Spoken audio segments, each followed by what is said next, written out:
Some rulers shaped history, others just made it weird. From emperors who married their horses to kings who thought they were made of glass, these are the strangest people to ever wear a crown. I've included timestamps in the description so you can skip to the story that interests you. This first story sounds like a fever dream, but it's all true. In 218 AD, Rome found itself ruled by a teenager, Elagabalus. He was just 14 when his powerful grandmother manipulated the army into crowning him emperor. He had no experience, no plan, and no interest in ruling the empire. What he wanted was to shock it. Elagabalus came from Syria, where his family worshipped a sun god named Elagabal, and the boy believed he was that god's human form. The first thing he did as emperor was drag a giant black meteorite, believed to be sacred, all the way to Rome. He placed it in a golden chariot, led it through the streets, and forced senators to bow before it. When they hesitated, he reminded them he was their high priest now. Then came the parties.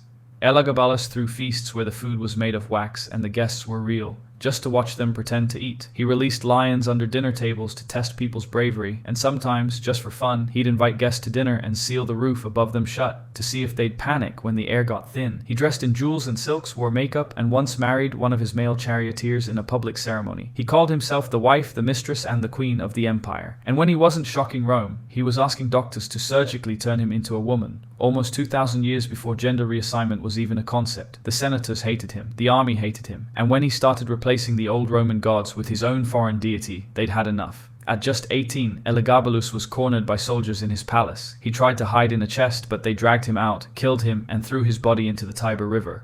Rome erased his name from every record, but somehow he's still remembered, not for his power, for how far one teenager took absolute freedom before it devoured him. Some rulers were cruel, some were insane. Caligula somehow managed to be both, and also kind of theatrical about it. When he first became emperor, Rome adored him. He was young, generous, full of energy, a breath of fresh air after years of corruption. But within a year, he got sick, and when he recovered, something inside him had changed. He stopped seeing himself as emperor and started seeing himself as a god. Caligula built temples to himself, complete with gold statues that changed outfits every day to match whatever he was wearing. He'd invite senators to dinner just to make them crawl at his feet. He even forced his guards to run beside his chariot for miles while he laughed. And then came the strangest war in history. Caligula gathered his army, marched them all the way to the coast of France, and ordered them to attack the ocean. He told his men to stab the waves, collect seashells, and bring them back to Rome as the spoils of victory against Neptune, the god of the sea. They actually did it. Imagine thousands of soldiers marching home with pockets full of seashells, dead serious. His favorite companion wasn't a general or a wife, it was his horse, Incitatus. He gave it a marble stable, a necklace made of jewels, and planned to make it a senator. He even invited it to dine with him. The horse got oats mixed with gold flakes. Eventually, everyone, the senators, the guards, even his own family, realized Rome couldn't survive another year of Caligula's divinity. In 41 AD, his own bodyguards cornered him in a corridor and stabbed him to death. The emperor who tried to conquer the sea finally drowned in his own madness. Most emperors spent their lives buried in paperwork and politics. Houzhao, on the other hand, spent his pretending to be someone else.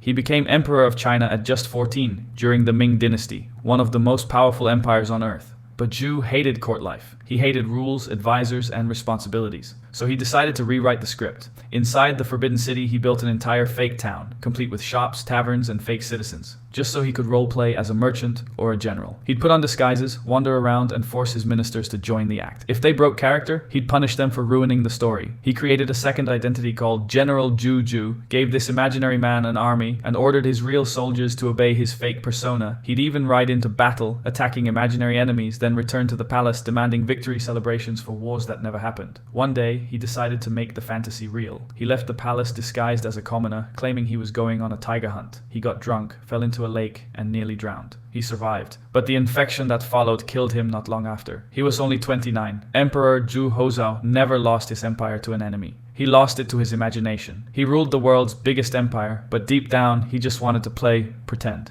Being king at 17 sounds like every teenager's dream. No parents, no rules, no limits. For Christian VII of Denmark, it turned into a public meltdown that lasted 4 decades. From the start, everyone knew something was off. Christian couldn't sit still. He laughed during funerals, insulted his own advisors, and spent hours playing with marionettes instead of running his country. He'd stage puppet shows that mocked his ministers, complete with tiny wooden versions of them that he'd make fight each other. He was obsessed with pranks, sex, and self-pleasure. He'd slap nobles mid-meeting just to watch them flinch or burst into fits of giggling during royal ceremonies. At one banquet, he showed up covered in flour because he thought it made him look like a ghost. Eventually, the people running Denmark realized someone else had to take over, and that someone was his doctor, Johann Struensee. Struensee was smart, charismatic, and quietly started making decisions for the kingdom. He banned torture, improved hospitals, and even pushed for free education, all while the king signed whatever papers he put in front of him, too distracted to care. Then things got complicated. Struensee started getting close with the queen. Too close. When word got out, the court exploded in scandal. The doctor was dragged into the street and executed, his head placed on a spike outside the palace. Christian never recovered. He lived for another 40 years, a puppet king with no strings left to pull. The doctor had ruled the country through his madness, but in the end, the madness won. If paranoia was an art form, Emperor Domitian was a master. When he took power in 81 AD, Rome was exhausted. Endless wars, unstable rulers, chaos everywhere. At first, Domitian promised order. He rebuilt the city, improved the economy, even raised soldiers' pay. And for a moment, it looked like he might be one of Rome's good emperors. But then the whispers started. Plots, assassins, shadows in every corner. He began to see danger everywhere, and especially behind him, so he lined the palace walls with mirrored marble so he could watch everyone's reflection. He even had the halls polished so finely he could spot someone sneaking up from across the room. Then came the control. No one was allowed to mention the word dominus, master, unless it was about him. He made everyone address him as Lord and God. If you hesitated or laughed, execution. If you made eye contact for too long, execution. If you looked away too fast, execution. It got to the point where people in the palace literally stared at the floor just to survive. And his dinner parties, those were something else. He'd decorate the entire room in black marble, black walls, black ceiling, black couches. Even the plates were black. Each guest sat beside a tombstone engraved with their own name. Domitian would smile across the table and ask, "Do you enjoy dining with the dead?" Some guests fainted. Others went home and started writing their wills. The next morning, Domitian would laugh it off, claiming it was just a joke. Except no one was laughing. Eventually, the paranoia turned inward. He fired guards, killed friends, and trusted no one, not even his wife. Ironically, it was she who helped his enemies sneak into his bedroom one morning. When Domitian asked what time it was, a servant told him, "The hour has come." Then, the daggers came down. The man who covered his walls in mirrors never saw it coming. He died surrounded by reflections, and exactly the kind of drama he'd lived for. And that's it. 5 rulers who proved history isn't just battles and treaties. Sometimes it's pure chaos. If you want more strange and unbelievable stories from the past, make sure you stick around and subscribe. We have plenty more where these came from. Thanks for watching, take care of yourself, and remember, history is wild.